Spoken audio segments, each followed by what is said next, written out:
Muy buenos días, tengan todos y cada uno de ustedes.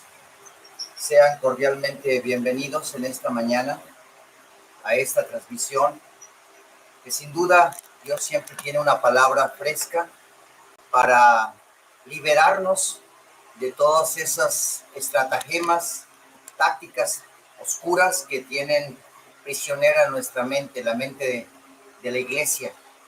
Si usted no está suscrito, pues hágalo de una vez, suscríbase a nuestro canal y comparta esta transmisión, el enlace, la liga de esta transmisión con gentes que usted crea que pueda ser de bendición. Hoy tocaremos un tema importante, tocaremos un tema estratégico que por razones tácticas nada más le he puesto la desinformación.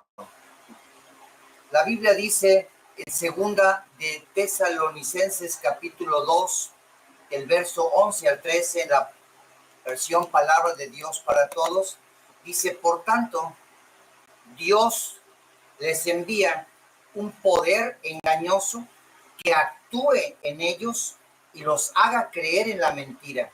Entonces, todos los que no quisieron creer en la verdad y que disfrutaron haciendo el mal, serán condenados. Aquí habla de un poder engañoso, dos, que actúa dentro de usted, dentro de mí, y que ese poder nos secuestra y nos obliga a creer en la mentira de alguna manera. Pero también dice en esta escritura que todos los que no quisieron creer en la verdad, este poder engañoso que lleva a la gente a creer en la mentira, como que se abre una puerta y este poder engañoso se activa. Dicho de otra manera, la incredulidad abre la puerta al poder engañoso que lleva a muchas personas a creer en la mentira. La palabra desinformación, ¿qué es lo que quiere decir la palabra desinformación? Se refiere a esa clase de información engañosa y mal intencionada que busca manipular, número uno, las creencias, dos, las emociones y tres, las opiniones del público en general, o dicho en nuestro lenguaje, del pueblo, ¿sí? Y está relacionada directamente con la propaganda y las fake news o las noticias falsas.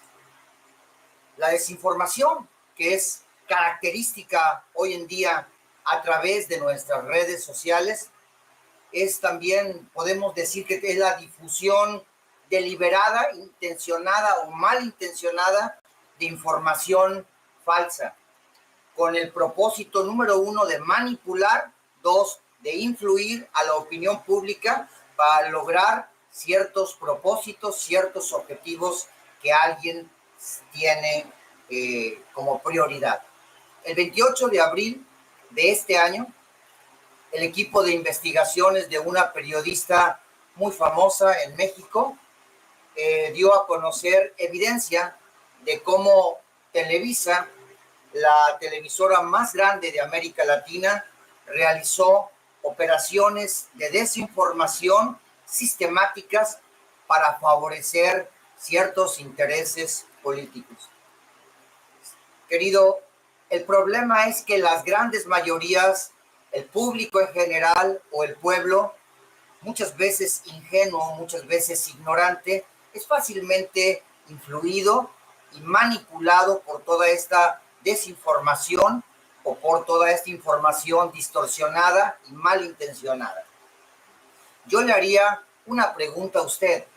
¿Sería grave que usted se practicara ciertos exámenes médicos? El doctor, que es de su confianza, en quien usted confía, leyera esa información o los resultados de sus exámenes médicos y deliberada, intencionalmente, decidiera mentirle al darle los resultados falsos y no decir la verdad de lo que los resultados están arrojando. ¿Cuáles serían las posibles consecuencias?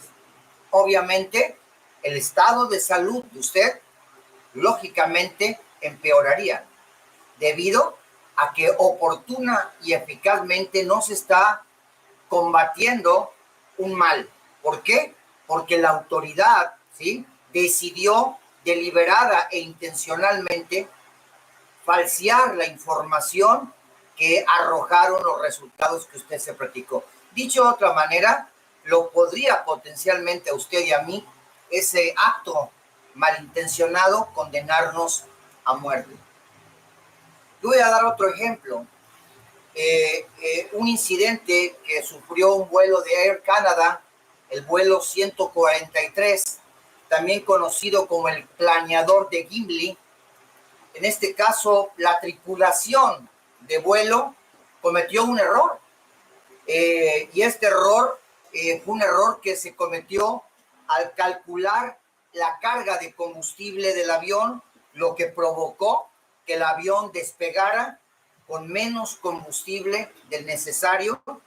Y este error, ¿sí?, junto con otra serie de factores, llevó al avión a quedar sin combustible en pleno vuelo. Querido, todo esto es importante. Quedarse un avión a 30,000 pies de altura sin combustible, eso es una sentencia de muerte. Y podemos concluir en esta mañana que todo aquel y toda aquella que toma decisiones basadas en información falsa, sin duda irá al abismo, al fracaso, y no llegará al destino que espera llegar. La Biblia habla claramente de eso. La Biblia dice en Lucas capítulo 14, verso 28 al 30, en la Nueva Traducción Viviente, dice: sin embargo, no comiences sin calcular el costo de ninguna obra, pues ¿quién comenzará a construir un edificio sin primero calcular el costo para ver si hay suficiente dinero para terminarlo?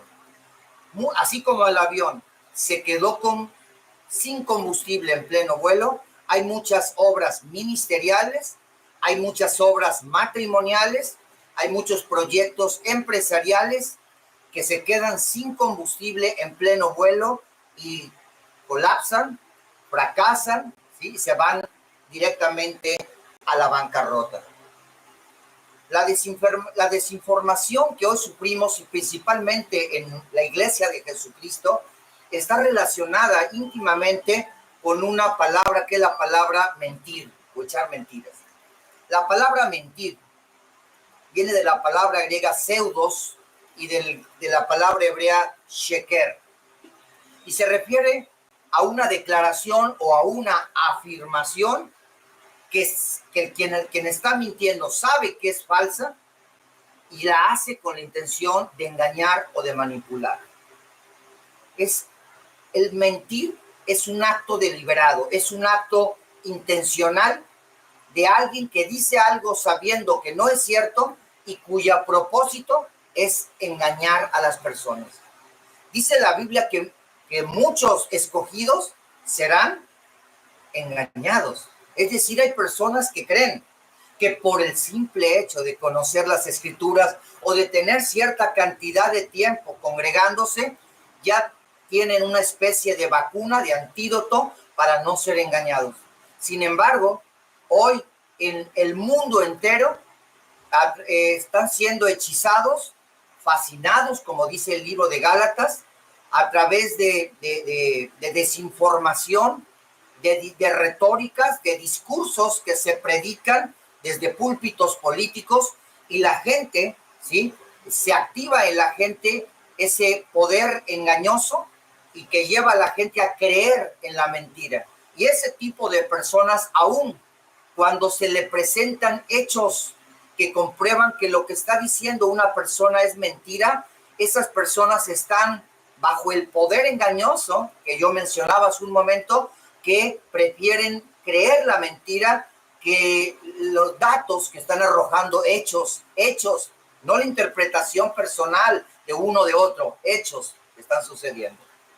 La palabra engañar significa literalmente cuando alguien es apartado del camino correcto, cuando alguien va bien, pero sucede algo, es engañado y se desvía a la derecha o a la izquierda. Querido, vuelvo a traer esto a colación. hay muchas personas, ¿sí? Muchas personas que creen que no están siendo engañadas. Sin embargo, Romanos capítulo 3, verso 10 al 12 dice, como dicen las escrituras. No como digo yo, no como dice fulano, sutano, como dicen las escrituras, no hay ni siquiera un solo justo, ni siquiera uno. Nadie es realmente sabio, nadie busca a Dios. Todos se desviaron, todos se volvieron inútiles, no hay ni uno solo que haga lo bueno. ¿Quiénes se desviaron? Todos. ¿Qué significa engañar? Significa cuando alguien es desviado. Es decir, según las santas escrituras, todos de una o de otra manera estamos siendo engañados o corremos con un grave peligro de desviarnos del camino correcto. Hoy la sana doctrina, hoy las escrituras están siendo manipuladas, están siendo distorsionadas, están siendo mezcladas con doctrinas de demonios, con herejías, y todo eso de una manera sutil y engañosa. A todos aquellos que han decidido no creer la verdad, están siendo desviados del camino, y cuando alguien se desvía del camino, no va a llegar al destino, o si llega, no escuchará: buen siervo, en lo poco fuiste fiel, en lo mucho te pondré. Las palabras que escuchará: siervo malo y negligente, hacedor de maldad, no te conozco, átenle manos y pies y échenlo fuera. Engañar significa mentir y falsear la realidad. Engañar significa crear ilusiones. Hay mucha gente ilusionada, hay mucha gente que al final de una reunión eclesiástica cristiana se llama al frente y se le dan palabras proféticas que los engañan, y a través de esos engaños la gente sale ilusionada. Pero basta que llegue el lunes, el martes, el miércoles, basta que transcurra el tiempo para que la persona compruebe que no es una realidad, sino una simple ilusión. La palabra engañar también significa distraer o entretener. Si hay algo que caracteriza hoy en día a muchas reuniones evangélicas cristianas, es que son verdaderas puestas en escena, obras teatrales cuyo objetivo a través de música preciosa es entretener a la audiencia. No predicar el evangelio, no predicar el camino de la cruz, no predicar el mensaje del reino, simplemente entretener, ¿sí?, a un grupo de personas para mantenerlas cautivas por la mayor cantidad de tiempo. Como le comento, la mentira se utiliza para engañar a otros, se utiliza para ocultar la verdad. Y la verdad no son las escrituras, la verdad no es la Biblia, la verdad es una persona, la verdad es Jesucristo. Él dijo: yo soy la verdad. Entonces, cuando alguien está engañado, hay un velo creado por el espíritu de mentira, ¿sí?, por ese poder engañoso, y ese velo le impide o oculta a la verdad que es Jesucristo.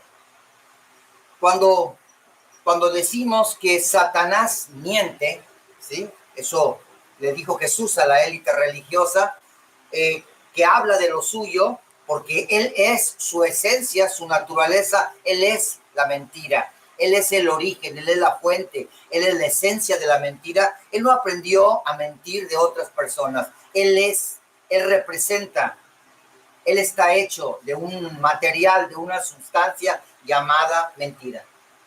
Y cuando Adán pecó en el Génesis 1, esa naturaleza de la serpiente, ese veneno que le llamamos pecado, esa naturaleza satánica, esa naturaleza caída, nos fue inyectada y hoy es transmitida de generación en generación. Muy bien, yo quisiera que me tomara paciencia, que voy a leer un versículo, está un poquito largo, pero tenga paciencia porque esto nos explicará muchas cosas. Primera de Reyes, capítulo 22, verso 8, luego del 20 al 22, en la traducción Palabra de Dios para Todos. Dice: el rey Acab contestó: ¿hay otro profeta? Porque este profeta Micaías, hijo de Imla, lo detesto, porque cuando él habla de parte del Señor, nunca me dice nada agradable. Siempre dice lo que no me gusta. Hoy esto describe de una manera puntual, de una manera clara y precisa, ¿sí?, la situación real que vive hoy la iglesia. Hoy muchas personas, al igual que el rey Acab, y el rey Acab dice el primer libro de Reyes, que no hubo otro rey que hiciera lo malo ante los ojos de Jehová como este rey Acab. Y el rey Acab no le gustaba el profeta Micaías, porque el profeta Micaías decía lo que Dios le había dicho que profetizara. Y esto le desagradaba, porque no le decía lo que él quería escuchar. Y le dice Josafat, el rey no debería hablar así. En el mismo capítulo dice, el Señor les dijo, ¿quién engañará a Acab para que ataque a Ramot de Galat y muera en la batalla? El rey Acab, a causa de su maldad, había sido condenado a muerte. Dice la Biblia que la paga del pecado es muerte, ¿sí? Dice, los ángeles no estaban de acuerdo en cuanto a qué hacer. Entonces salió un espíritu y se puso delante del Señor y le dijo, yo lo engañaré. El Señor contestó, ¿cómo engañarás al rey Acab? El ángel dijo, confundiré a todos los profetas de Acab. Les diré mentiras a los profetas para que engañen al rey Acab. Sus profecías serán mentiras. Así que el Señor dijo, de acuerdo, ve y hazlo, que tendrás éxito en engañar al rey Acab. Hoy, cuando oímos este tipo de historias bíblicas, consideramos al rey Acab como un ser malévolo, pecaminoso, abominable delante de Dios. Pero muchas veces, pero rara vez usted y yo consideramos que Dios muchas veces nos ve como Acab, porque Acab se casó con una mujer pagana. Yo conozco muchos hombres y muchas mujeres, muchos que por los deseos de la carne han roto su fidelidad a Cristo, han abandonado el cristianismo para ir en pos de los valores y de las creencias de su pareja. Conozco muchas personas que se han vuelto enemigos de Dios, ¿sí?, al convertirse en amigos del mundo. De alguna manera, la esposa del rey Acab, llamada Jezabel, simboliza a esa iglesia adúltera, a esa iglesia desleal e infiel, ¿sí?, de la cual habla el libro de Apocalipsis. Si hay una manera en que todos aquellos y todas aquellas hijos e hijas de Dios que tenemos una vida tibia, que no nos hemos definido delante de los ojos de Dios, que caminamos en dos caminos, que nos movemos en dos direcciones, que servimos a dos señores, tarde o temprano con uno, como dicen las escrituras, vamos a quedar mal. Dice que un espíritu, un poder engañoso salió delante del Señor. ¿Y cómo logró engañar a un rey? La Biblia dice que los hijos y las hijas de Dios, el Señor nos ha hecho reyes y sacerdotes. Entonces, ¿cómo hoy muchos reyes y muchas reinas, cómo hoy en día muchos hijos e hijas de Dios están siendo engañados a través de falsas profecías, de falsos profetas confundidos, como dice las escrituras, que este poder engañoso, este poder espiritual engañoso les dice mentiras, ¿sí? Les dice mentiras, profecías que son mentiras, ¿sí? Y como estas personas que tienen una amistad con el mundo son infieles a Dios, pues este poder actúa en ellos haciéndoles creer la mentira. Querido, esto es muy importante que lo entendamos hoy en día. Jezabel era una mujer que dice Apocalipsis, que se dice ser profetisa, pero no lo era. Hay muchos hijos e hijas de Dios que contraen que tienen una relación íntima con Jezabeles, con falsos profetas que les profetizan mentiras, al igual que Acab. Acab tenía una relación con alguien que se decía ser profeta, pero a los ojos de Dios no lo era. Todo lo que salía de la boca de Jezabel tenía la apariencia de verdad, pero era mentira. Hay muchos hombres y muchas mujeres que se relacionan con falsos profetas, que profetizan mentiras y que caen bajo condenación en lugar de caer bajo bendición. Hoy, una iglesia apóstata, una iglesia que ha decidido ser entretenida, una iglesia que ha decidido permanecer en la zona de comodidad, una iglesia que simplemente decide comer en la mesa del Señor y comer en la mesa de los demonios, una iglesia que decidimos unirnos en yugo desigual con muchas cosas y con muchas relaciones tóxicas que el Señor prohíbe, pues estamos en la misma posición espiritual en la cual estaba el rey Acab. Segunda de Timoteo, capítulo 4, del verso 3 al 4, dice, porque llegarán tiempos en que la gente, el pueblo, sabio y bueno, no querrá escuchar la verdadera enseñanza que conduce a una vida recta. Escuche, dice, solo buscarán rodearse de maestros que los complazcan diciéndoles lo que quieren escuchar. El rey Acab, que simboliza a una iglesia apóstata, a una iglesia tibia, a una iglesia adúltera, a una iglesia desleal, ¿sí? El rey Acab se rodeaba de falsos profetas. Recordemos que su esposa Jezabel aniquiló a los profetas de Dios y quedaron unos cuantos porque Micaía los escondió en una cueva.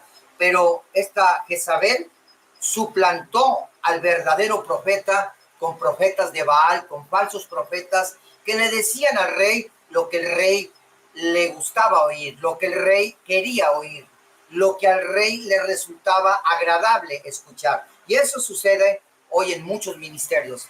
Hay muchas multitudes que acuden en lugares donde se predican pues conferencias motivacionales mezcladas con humanismo, donde se les profetiza a la gente que lo mejor está por venir, que son esto, que son lo otro, pero muchas de esas profecías son mentiras porque son impartidas por gente que se dice ser profeta, pero a los ojos de Dios no lo son. Dice, la gente dejará de escuchar la verdad y comenzará a dejarse guiar por historias falsas. Querido, hoy eso es lo que predomina en muchos ministerios, ¿sí? La palabra complacer, ¿sí? Que muchas de estas predicaciones están diseñadas por falsos predicadores para endulzar, para hacer dulce la predicación al oído del pueblo, de las multitudes, para complacerlos. Porque si alguien se siente complacido, si alguien siente placer porque se le dicen cosas agradables o se le dice lo que quiere oír, pues va por lógica a permanecer en ese lugar y eso le interesa a muchos falsos ministerios. La palabra complacer significa en esencia estar de acuerdo en satisfacer a otro para ganar su aprobación, afecto o atención. Hay muchos falsos profetas, falsos predicadores que su objeto es ponerse de acuerdo, no predicar ninguna palabra que genere un desacuerdo con los oyentes o con las multitudes o con el pueblo. Porque si la predicación molesta o no complace, ¿sí? O hay mucha gente en el público, oyente, que no está de acuerdo con lo que está escuchando, pues se incomoda al no generarle placer, se para y se va, y eso en términos financieros no es conveniente. Pablo le dice a la iglesia de Galacia, le dice a los Gálatas en el capítulo 1, verso 10, ¿qué busco con esto? ¿Ganarme la aprobación humana o la aprobación de Dios? ¿Piensan que procuro agradar a los demás? Si yo buscara agradar a otros, no sería siervo de Cristo. Un hombre o una mujer, pastor, pastora, maestro, evangelista o apóstol o maestro, que se dice o nos decimos ser siervos de Jesucristo, no podemos buscar la aprobación de la gente. Y hoy en día, los seres humanos, las redes sociales nos han vuelto adictos a los likes o a los me gusta. Que un like es la aprobación.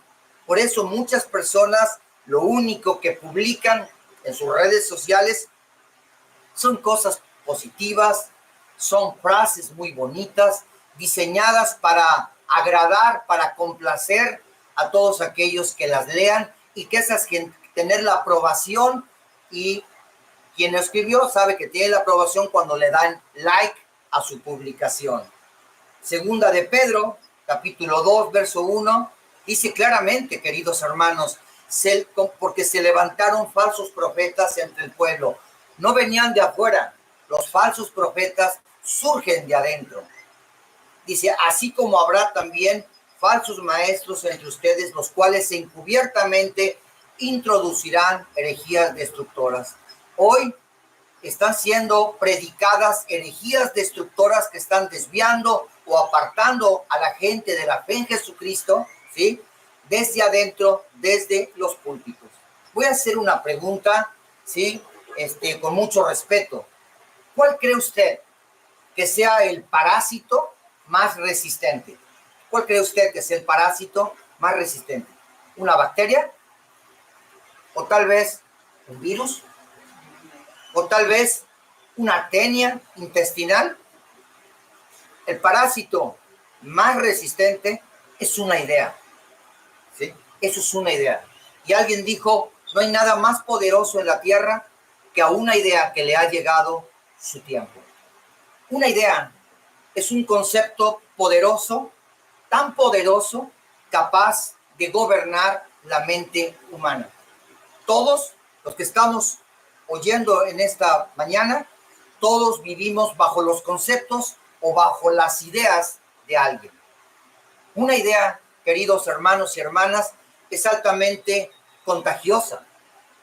Una idea, una vez que una idea se ha apoderado del cerebro, es casi imposible erradicarla de ahí. Se enquista, se arraiga de alguna manera y es prácticamente imposible erradicarla. Hoy el mundo está polarizado entre derecha y izquierda. Y los que son gente de izquierda, alguien de derecha intenta convencerlos de lo contrario, y la idea que los tiene bajo la cual están siendo gobernados es prácticamente imposible arrancarla o erradicarla, porque está firmemente afianzada en su cerebro. La semilla más pequeña de una idea puede crecer, y al crecer puede definirte o puede destruir. Querido, una idea en el idioma original, es decir, en griego, viene la palabra eido. Y la palabra eido significa ver. Es decir, cuando alguien te vende una idea y tú la compras, o cuando tú prestas los oídos a alguien que está tratando de propagar sus ideas y tú te identificas con esas ideas, entonces esa idea, como una semilla, entra en tu interior y tiene el poder para cambiar tu forma de verlo todo.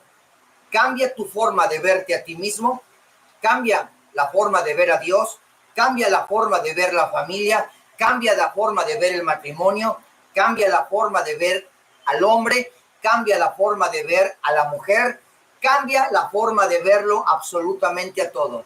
Si hoy hay algo distorsionado, es porque hay ideas que se han convertido en ideologías que han distorsionado la manera en cómo se ve absolutamente todo. Colosenses capítulo 2, verso 8, en la traducción Palabra de Dios para Todos, dice así: ojo, yo con mucho respeto, ojo, mucho ojo, ¿sí? No permitan a nadie usar la filosofía humana. Y hoy, queridos hermanos, parece que tenemos ojos, pero no vemos, porque hoy dentro de las iglesias y desde los púlpitos se les permite a diestra y a siniestra usar filosofía humana. Con el respeto de los profesionales de la salud, la psicología humana es humanismo y no tiene por qué ser mezclada ni predicada con la palabra, porque lo terrenal no puede mezclarse con lo celestial y viceversa. Ojo, no permitan a nadie usar la filosofía humana para ganar su confianza y tomar control de ustedes. No se dejen engañar por gente que viene con ideas falsas que no significan nada. Querido, esta palabra, esta carta la escribió Pablo a la iglesia, a los colosenses, porque tanto trabajo le costó a Pablo fundar la iglesia en Colosia.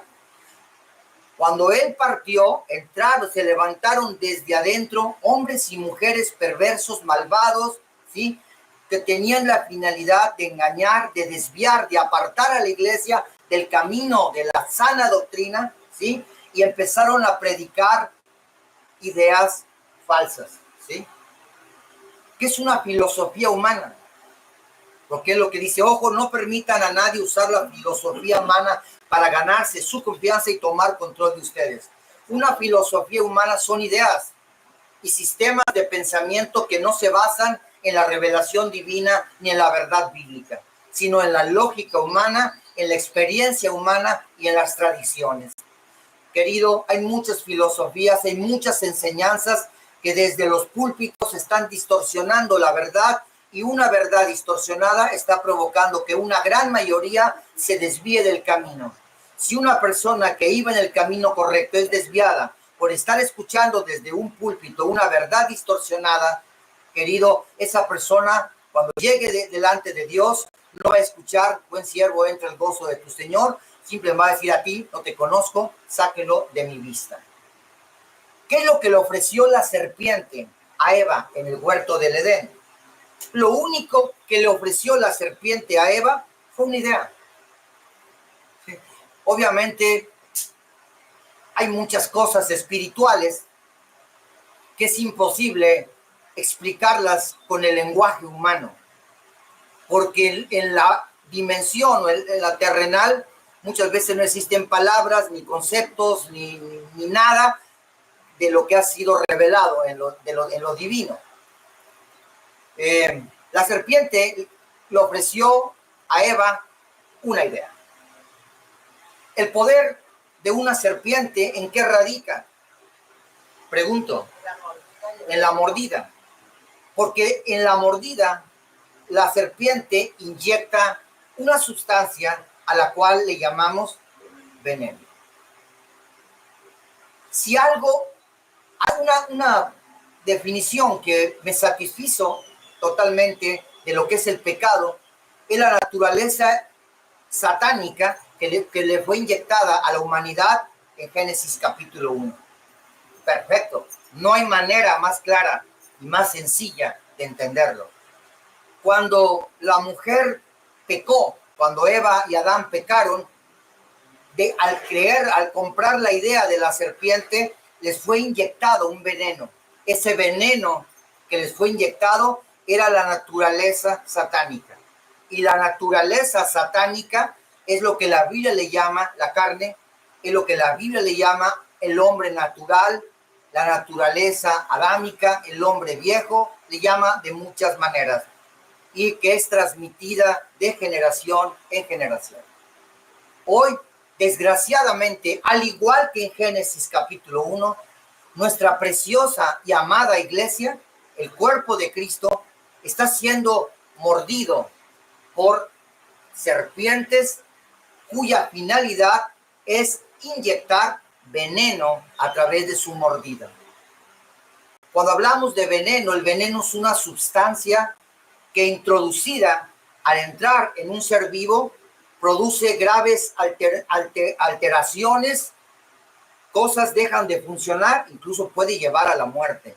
Hoy muchas herejías, muchas verdades distorsionadas, muchos conceptos alterados que no vienen de la revelación divina, ni mucho menos de las santas escrituras, provienen de filosofías humanas, provienen de profecías mentirosas que han salido de la boca de falsos profetas, han envenenado al cuerpo de Cristo, alterando lo que el cuerpo de Cristo es, alterando o limitando lo que el cuerpo de Cristo es capaz de hacer aquí en la tierra. Querido, cuando una idea se vende y la compra un grupo de personas, deja de ser una idea para convertirse en una ideología. Una ideología es un conjunto de ideas que se utilizan para guiar o para manipular la acción de alguien, ¿sí? Punto. Las ideologías pueden ser racionales o pueden ser irracionales, pero suelen estar basadas en la interpretación particular de la realidad y de una visión de cómo debería ser el mundo. Voy a poner un ejemplo de una ideología, el comunismo. Hoy el comunismo es una ideología que ha infectado al mundo entero. El comunismo se basa en la creencia de que la propiedad privada es la causa de la desigualdad y la explotación. Y el comunismo propone la colectivización de la propiedad para crear una ciudad más justa. Pero ve a Cuba, ve a Venezuela, ve a Nicaragua, ve a todos esos países que son gobernados por una ideología de la gente que está en el poder. Suena muy bonito en teoría, pero esas gentes que se dicen de izquierda son inmensamente ricos y poseen grandes cantidades de propiedades, gente incoherente y gente totalmente hipócrita. Una idea es como una semilla y hay una parábola en las escrituras que se llama la parábola del sembrador. Dice que el sembrador salió a sembrar. Todos los días a través de las redes sociales, a través de videos, a través de publicaciones, están siendo esparcidas millones de semillas. Muchas de esas semillas van a caer en una tierra donde la tierra va a tener las condiciones o los ingredientes donde esa semilla va a germinar o va a dar fruto. ¿Estamos de acuerdo? Fíjese lo que quiere decir la palabra sembrar, porque hoy dentro de la iglesia, desde los púlpitos, se están sembrando ideas satánicas, ideas oscuras, herejías destructoras, ¿sí? Blasfémicas, demoníacas, ¿sí? Que están siendo sembradas en la tierra, en el corazón de muchas personas, con la intención de desviarlos del camino de la verdad. La palabra sembrar significa facilitar la formación, el crecimiento o la difusión de algo. Satanás es una mente malvada. Satanás es una mente muy audaz y muy sagaz. Satanás está obrando desde adentro. Satanás planea destruir a la iglesia no con ataques que vengan desde el exterior, sino con hombres y mujeres perversos que se levantan desde adentro y que ocupan posiciones de autoridad y desde esas posiciones propagan sus ideas mezcladas con humanismo, con filosofías humanas, para distorsionar la verdad, para ocultar a Cristo y para desviar a la iglesia del camino. Mateo 13:25 dice claramente que mientras los hombres dormían, vino su enemigo y sembró cizaña entre el trigo y se fue. Hoy, querido, yo en muchas ocasiones estaba dormido. Es decir, no pude discernir que estaba permitiéndole la entrada a la iglesia a un falso profeta. Yo lo autoricé a que predicara desde el púlpito que Dios me había dado la responsabilidad de cuidar como algo sagrado. Yo le autoricé a falsos profetas propagar sus ideas corruptas, distorsionadas, egoístas, ¿sí? Desde esa posición. Y le pido perdón a Dios y le pido perdón a muchas personas que fueron tal vez infectadas desde arriba con esa cizaña, con esas ideologías o ideas perversas.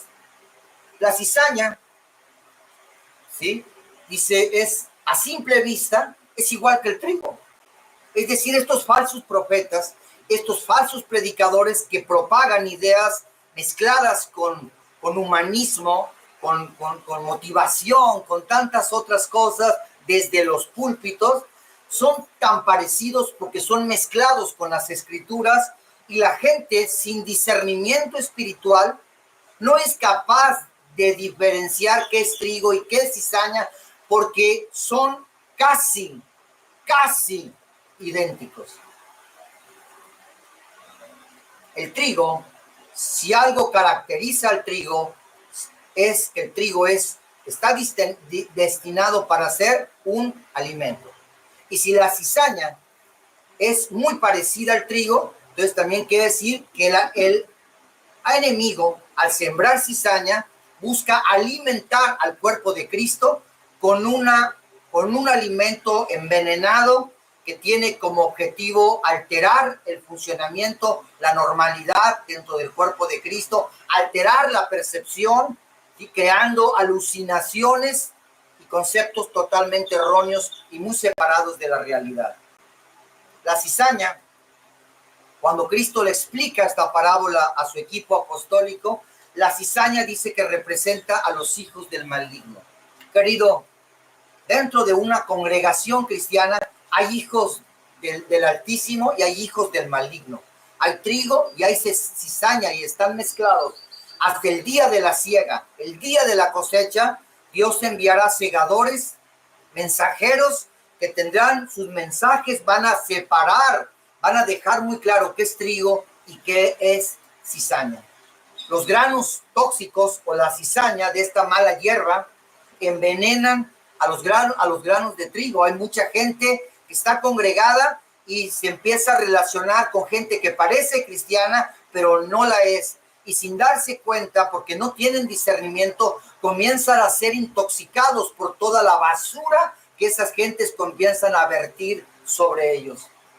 El trigo no maduro o muy contaminado no era apto para el consumo y junto con la cizaña se echaban al horno para ser quemado. Querido, la cizaña no deja crecer al trigo porque le roba el agua, los nutrientes de la tierra y la luz del sol. Por eso cuando llegue el tiempo que está llegando, que ya llegó, la soberana voluntad de Dios enviará ángeles mensajeros con mensajes claros, reveladores y contundentes que traerán una separación y dejarán en totalmente claridad lo que estaba oculto. No habrá duda de quién es trigo y quién es cizaña.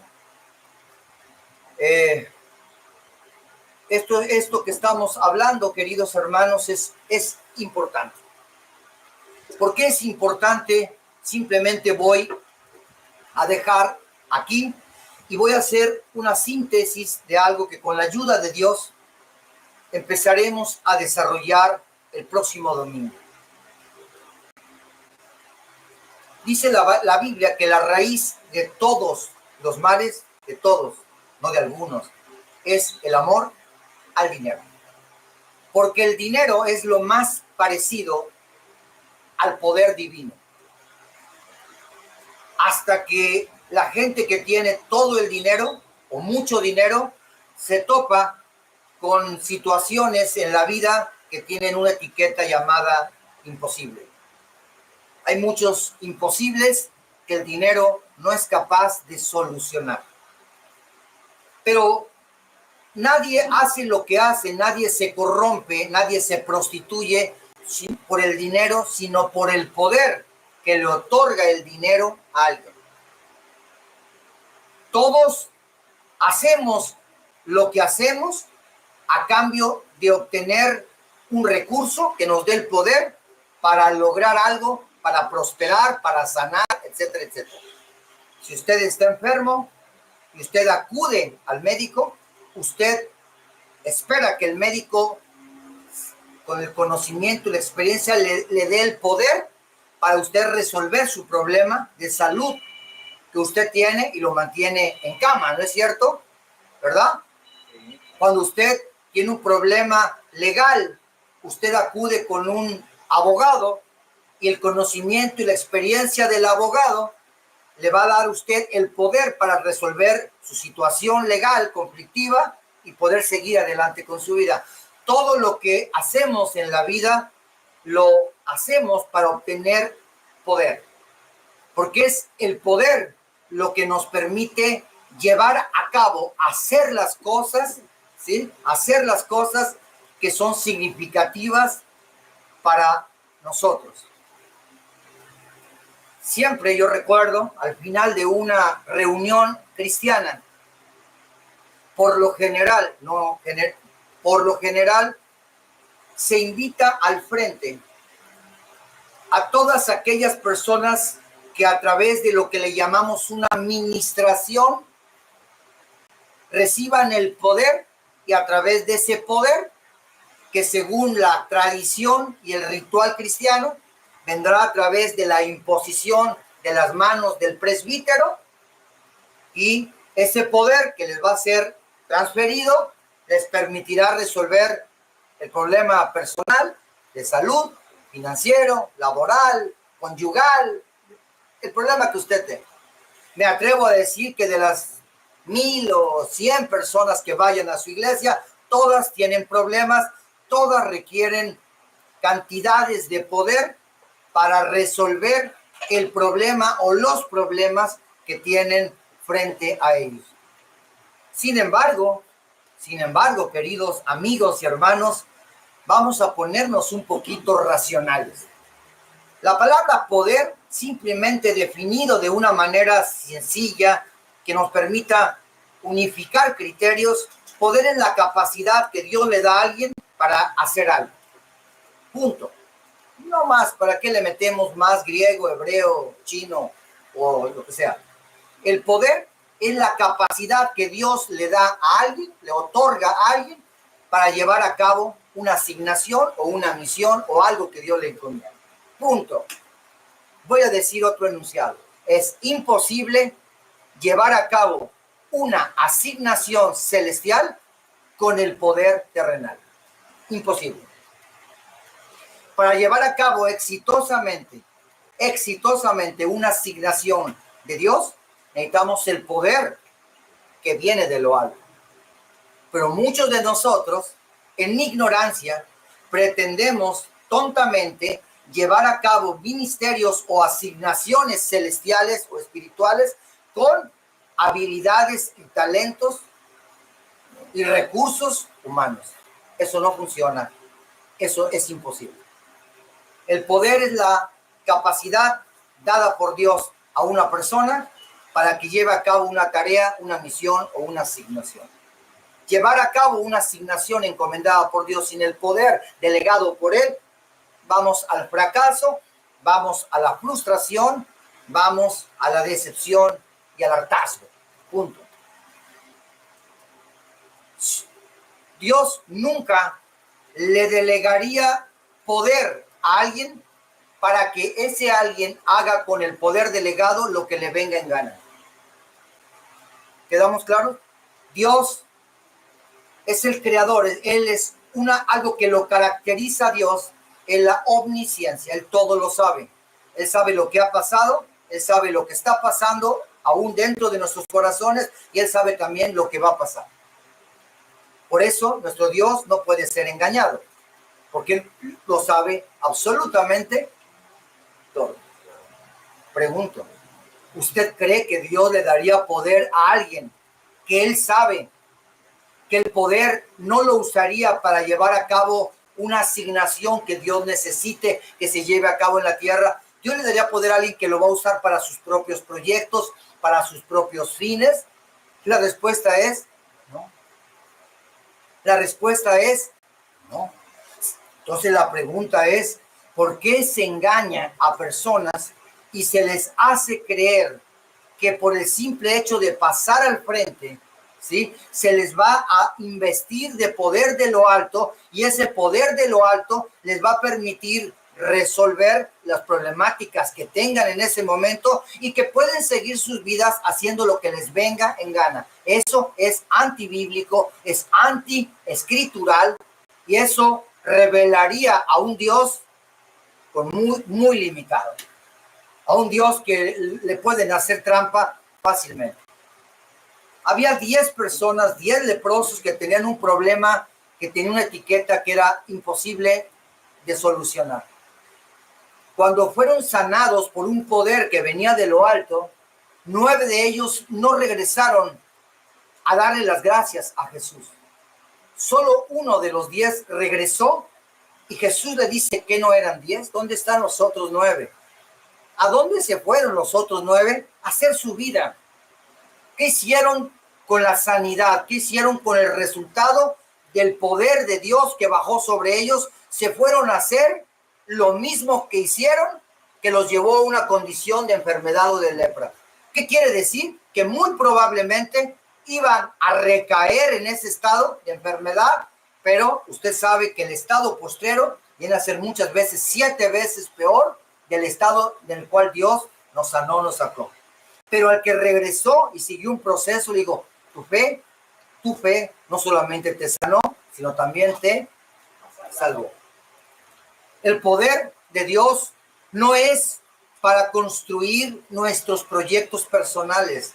El poder que Dios delega a la iglesia no es para presumir, ni para hacer alarde, ni para ganar seguidores. El poder que Dios le da a la iglesia, a siervos y a siervas de Dios, no es para hacernos famosos. La fama echa a perder a las personas.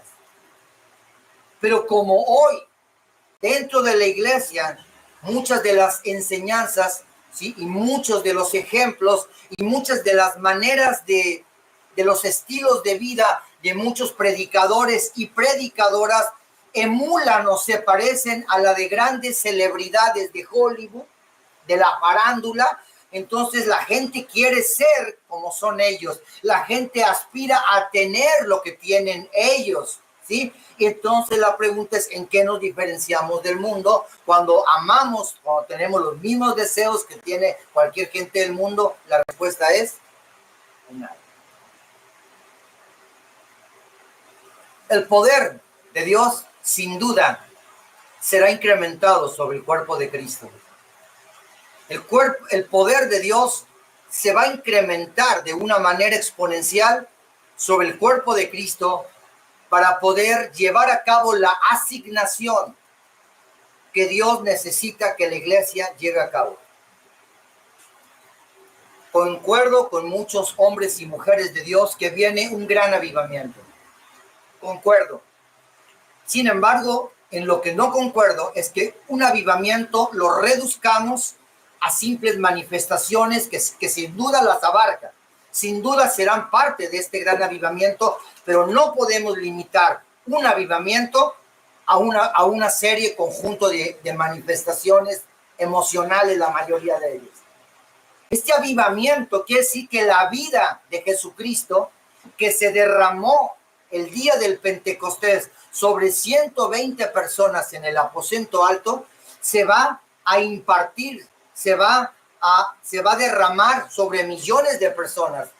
Avivamiento quiere decir que la vida que está hoy atrapada dentro de algunos va a derramarse y va a depositarse sobre muchas personas a través del poder de Dios.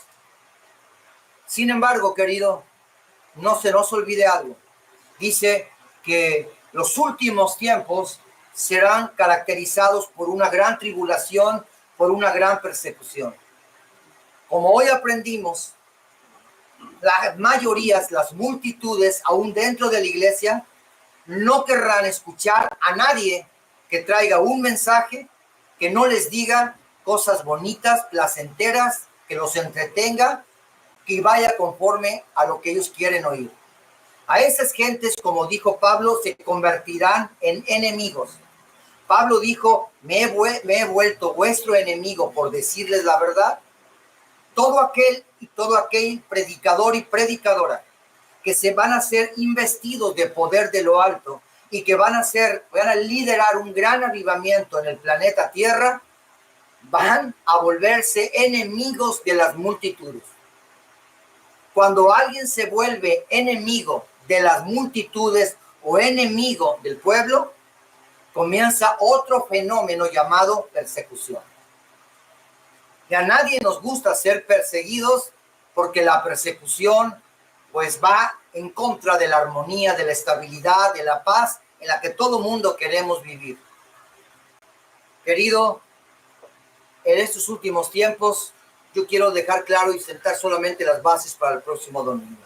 El poder con el cual será investido la iglesia no es para todos.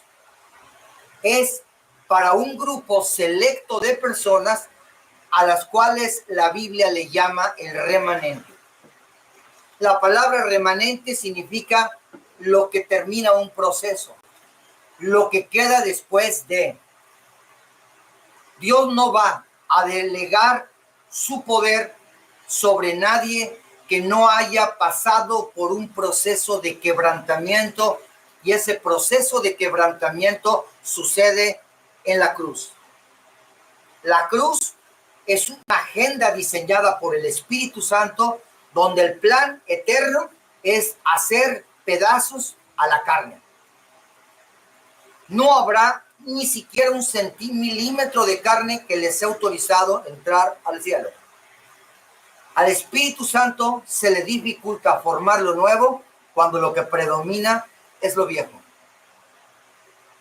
Queridos, el poder que será derramado de lo alto será derramado sobre 120. 120 eran los que estaban en el aposento alto. No había más. ¿Dónde estaban las multitudes que gritaban gloria a Dios? Amén, aleluya. ¿Dónde estaban esas multitudes que llenaban los estadios? ¿Dónde se encontraban esas multitudes que llenaban los conciertos de música cristianos? ¿Dónde estaban todas esas grandes poblaciones de cristianos que acudían semanalmente a sus congregaciones? Había solamente 120. Cristo es claro. Muchos fueron llamados, pero de todos los que fueron llamados, solamente unos cuantos fueron escogidos. ¿Quiénes serán escogidos? Los que escogieron el camino estrecho y la puerta angosta. La puerta angosta y el camino estrecho es una forma metafórica de llamarle a la cruz de Cristo. Hoy la cruz de Cristo se ha excluido del mensaje porque no es agradable, porque muchas gentes no estarán de acuerdo y argumentarán. Bastantes problemas tengo con mi vida personal, familiar y laboral como para venir el domingo y escuchar de este profeta, como dijo el rey Acab de Micaías, que me diga lo que yo no quiero oír, lo que me pone en evidencia, lo que me confronta con la verdad. No quiero venir a que alguien me haga sentir mal. Así es que me voy a otro lugar donde se me prediquen o se me profeticen cosas que me agraden, con las cuales esté de acuerdo, aunque sean mentiras, no me importa. Querido, ese poder que será investida la iglesia está reservado para un grupo íntimo. Nadie comparte con las multitudes su poder. El señor Slim no comparte su poderío o sus recursos o sus oportunidades de negocios con el pueblo en general. Los comparte con su equipo íntimo. ¿No es cierto?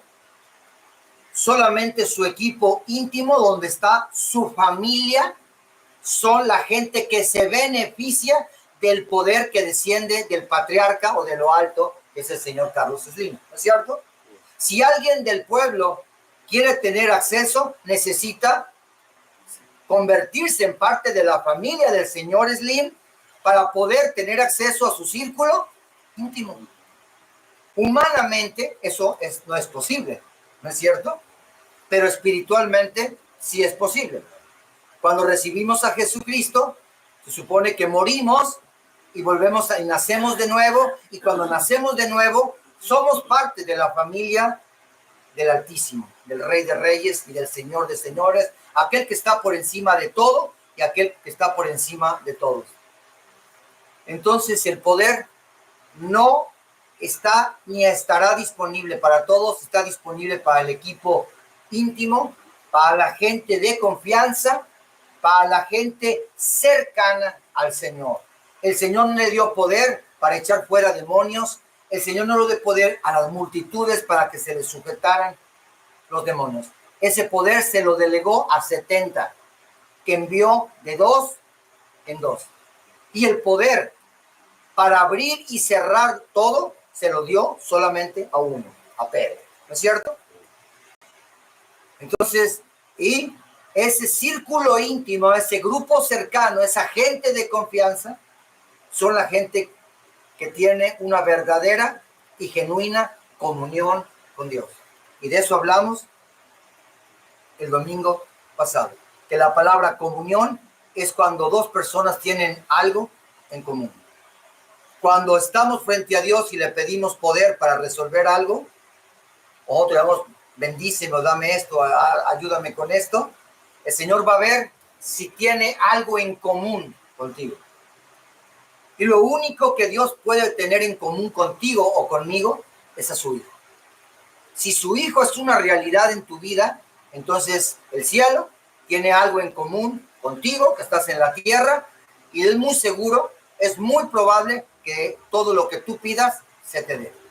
Pero si el cielo, que no puede ser engañado, detecta que no tiene nada en común con aquel que está en la tierra y que le está pidiendo poder a través de la oración para resolver algo, no tiene nada en común, esa oración no será contestada.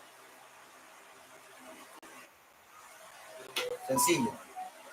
Queridos amigos y hermanos, sin duda, sin ninguna duda, el mundo se viene abajo. Sin ninguna duda, la economía hoy de las naciones está pendiendo de un hilo. Los sistemas económicos, ideologías económicas están fallando, se están viniendo abajo debido a la corrupción humana. Todo se va a venir abajo, querido hermano. Todo va a colapsar. Y cuando todo colapse, dicen las santas escrituras, que las ventanas de los cielos se abrirán. ¿No es cierto? Y cuando se abran las ventanas de los cielos, dice Dios, que sobre 120, sobre los íntimos, sobre los de confianza, sobre los cercanos, sobre los que tienen algo en común con Él, será derramada bendición hasta que sobreabunde. Y no solamente eso, sobre los íntimos, sobre los cercanos, sobre los de confianza, que tienen algo en común con Él, el Señor se pondrá al frente y reprenderá por nosotros al devorador. El devorador tomará forma de plaga, de pandemia, de crisis, de terremotos, de guerras. El devorador se come todo a su paso.